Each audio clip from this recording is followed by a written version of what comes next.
Hello అండి, అందరికీ నమస్తే. Welcome back to our channel. నేను మీ అంచు. ఈరోజు వీడియోలో కాకరకాయ కారం పొడులు 2 రకాలుగా ఎలా ప్రిపేర్ చేసుకోవాలో మీతో షేర్ చేసుకోవాలనుకుంటున్నాను. అస్సలు చేదు అనేది ఎక్కడ కూడా తగలదండి, చాలా రుచిగా ఉంటాయి. ఇలా చేసి పెట్టుకున్నారంటే మీకు 2-3 నెలల పాటు ఉంటుందండి. అలాగే వేడి వేడి అన్నంలోకి కాస్త కాకరకాయ కారం వేసుకుని నెయ్యి తగిలించి తిన్నారంటే రుచి అద్భుతంగా ఉంటుంది. పిల్లలు కూడా చాలా ఇష్టంగా తింటారండి. మీతో మళ్ళీ అడిగి చేయించుకుంటారు, అంత బాగుంటుంది. మరి లేట్ చేయకుండా ఎలా ప్రిపేర్ చేసుకోవాలో ప్రాసెస్ చూసేద్దాం.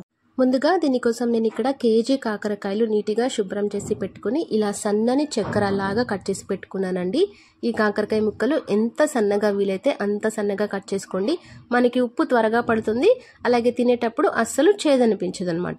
ఇప్పుడు ఇందులోని 1 టేబుల్ స్పూన్ వరకు సాల్ట్ వేసుకుని ముక్కలకి బాగా పట్టేంత వరకు రుద్ది మసాజ్ చేసుకోవాలండి. ఇలా చేయడం వలన మనకి కాకరకాయలోని చేదంతా ఉప్పు పట్టి ఉంటుంది కాబట్టి పిండేటప్పుడు నీరు రూపంలో వచ్చేస్తుంది. చూడండి, 2 నిమిషాల పాటు రుద్ది మసాజ్ చేశారంటే ఇందులో మెల్లగా నీరు వస్తుంది కదా. ఇలా 1 గంట పాటు పక్కన పెట్టేశారంటే చక్కగా ముక్కలకి ఉప్పు పట్టేసి ఉంటుందండి. ఇప్పుడు స్టవ్ మీద కడాయి పెట్టుకుని మీకు కేజీ కాకరకాయలకి 1/2 కిలో పల్లీల వరకు పడతాయండి. మీరు కొంచెం చూసి అడ్జస్ట్ చేసుకుంటే సరిపోతుంది. ఈ పల్లీలు మనకి దోర రంగు వచ్చే వరకు వేయించుకోవాలండి. ఎక్కడ మాడిపోకుండా ఇలా దోరగా వేగితేనే రుచి చాలా బాగుంటుంది. ఇప్పుడు ఇందులోని 1/2 కిలో పల్లీలకి 200 గ్రాముల పుట్నాలు పడతాయి అన్నమాట.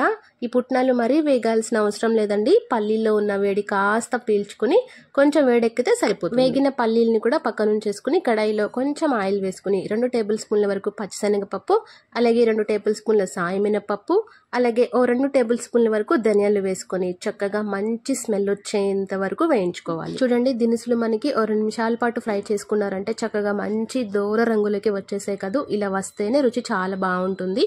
ఇప్పుడు అదే కడాయిలోకి కేజీ కాకరకాయలకి మీకు 125 గ్రాముల ఎండుమిర్చి వరకు పడుతుందండి. మీ కారాన్ని చూసుకుని ఎండుమిర్చి అడ్జస్ట్ చేసుకుంటే సరిపోతుంది. ఇప్పుడు ఎండుమిర్చి కూడా మనకి కాస్త రంగు మారేంత వరకు ఫ్రై చేసుకోవాలి. ఇక్కడ మీకు కారపొడి అనేది కొంచెం స్పైసీగా కావాలి అనుకుంటే 150 గ్రాముల వరకు తీసుకోండి, సరిపోతుంది. ఇలా వేగిన వాటిని తీసి ఒక గిన్నెలోకి పక్కన ఉంచండి. ఇప్పుడు మన కాకరకాయలు కూడా ఉప్పు పట్టేసి చక్కగా నానిపోయి ఉంటాయి కదా. ఇలా కొంచెంగా తీసుకుని పిండేసామంటే మనకి ఇందులో నీరంతా వచ్చేస్తుందండి. మీకు ఎంత వీలైతే అంత గట్టిగా నీరు పిండేసుకోవాలండి. మనం ఉప్పు వేసాం కాబట్టి ఇలా పిండుకుంటే నీరు రూపంలో చేదు అనేది మొత్తం పోతుంది. కాకరకాయలు కూడా త్వరగా వేగిపోతాయండి. చూసారా, ఇలా పిండేసుకున్న తర్వాత మనకి కాకరకాయ ముక్కలు ఇలా పొడిలాడుతూ ఉండాలన్నమాట. ఈ కాకరకాయ నీరు కూడా చాలా మంచిదండి. ఈ జ్యూస్ తాగితే మనకి చాలా హెల్త్ బెనిఫిట్స్ ఉంటాయి. మీరు తాగగలిగితే తాగి. ఇప్పుడు అదే కడాయిలో కాకరకాయలు వేగడానికి కావలసినంత ఆయిల్ వేసుకుని ఆయిల్ కాస్త వేడెక్కిన తర్వాత ఫ్లేమ్ అనేది మీడియంలో పెట్టుకుని కొంచెంగా కాకరకాయలు వేసుకుని మంచి గోల్డెన్ బ్రౌన్ కలర్ వచ్చేంత వరకు వేయించుకోవాలండి. కాకరకాయలు సరిగా వేగకపోయినా లేదా మరీ వేగిపోయి మాడిపోయినట్లుగా ఉన్నా సరే రుచి అంత బాగుండదని గుర్తుపెట్టుకోవాలి. ఇలా వేగిన వాటిని ఒక గిన్నెలోకి తీసి పక్కన ఉంచుకోండి. మీకు ఇంకా చెప్పాలంటే కాకరకాయలు మనం గిన్నెలో వేస్తే గలగల అనేంత వరకు వేయించుకుంటే సరిపోతుంది. చూడండి, ఇలా మంచి కలర్ వచ్చేంత వరకు వేయించుకున్నారంటే రుచి చాలా బాగుంటుందండి. అలాగే మిగిలిన కాకరకాయ ముక్కలు కూడా ఇలాగే ఫ్రై చేసుకుని పక్కన పెట్టుకోవాలి. ఇలా వేయించుకున్న కాకరకాయ ముక్కలు మనం ఒట్టిగా చిప్స్ లాగా తిన్నా చాలా రుచిగా ఉంటాయండి. కొంచెం కారం చల్లుకుని లేదా కొంచెం శనగపిండి వేసుకుని పకోడీ లాగా కూడా వేసుకోవచ్చు అనమాట. మీకు నెక్స్ట్ రెసిపీలో షేర్ చేస్తాను. ఇప్పుడు మిగిలినటువంటి నూనె కాస్త ఎక్కువ అనిపిస్తే కొంచెం తీసి పక్కన ఉంచుకోండి. అదే ఆయిల్లో 4-5 ఎండుమిర్చి, అలాగే కొంచెం పచ్చిశనగపప్పు, అలాగే సాయమినపప్పు, కాస్తంత కరివేపాకు వేసుకొని మంచి స్మెల్ వచ్చేంత వరకు వేయించుకొని ఈ పోపు అనేది కొంచెం చల్లారేంత వరకు పక్కన పెట్టి ఇప్పుడు మిక్సీ జార్లో మనం వేయించి పక్కన పెట్టుకున్న దినుసులు కూడా ఇందులో వేసేసుకోవాలి. అలాగే ఎండుమిర్చి, మనం వేయించి పెట్టుకున్న పల్లి పుట్నాలు కూడా ఇందులో వేసేసేయాలండి.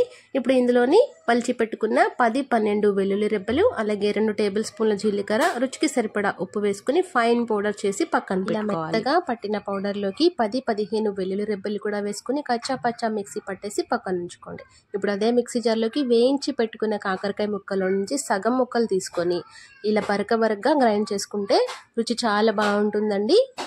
ఇలా వేయించుకున్న కాకరకాయలు మిక్సీ పట్టుకొని పౌడర్లో కలిపితే చాలా రుచిగా ఉంటుందండి. ఇప్పుడు మన పోపు కూడా చల్లారిపోయి ఉంటుంది కదా. మనం మిక్సీ పట్టుకున్న పల్లీ పౌడర్ కూడా ఇందులో వేసేసి నూనెలో బాగా కలిసేంత వరకు 2 నిమిషాల పాటు కదిలించుకోవాలండి. ఇప్పుడు దీన్ని ఒక ప్లేట్లోకి వేసేసి 2 భాగాలుగా చేసుకోవాలి.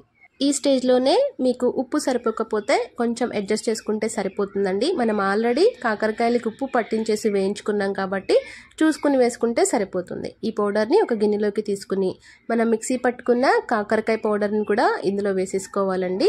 ఇప్పుడు ఈ కారం పొడిలోకి చక్కగా కలిసేంత వరకు 2 నిమిషాల పాటు కలుపుకున్నారంటే మన కారపొడి రెడీ అయిపోయినటువంటి కారపొడిలో కూడా మనం వేయించి పెట్టుకున్న కాకరకాయ ముక్కలు సగం వరకు ఉన్నాయి కదండి, అవి కూడా ఇందులో వేసేసుకుని కారపొడిలో బాగా కలిసేంత వరకు గరిటతో కలుపుకున్నారంటే చక్కగా కలిసిపోతుంది.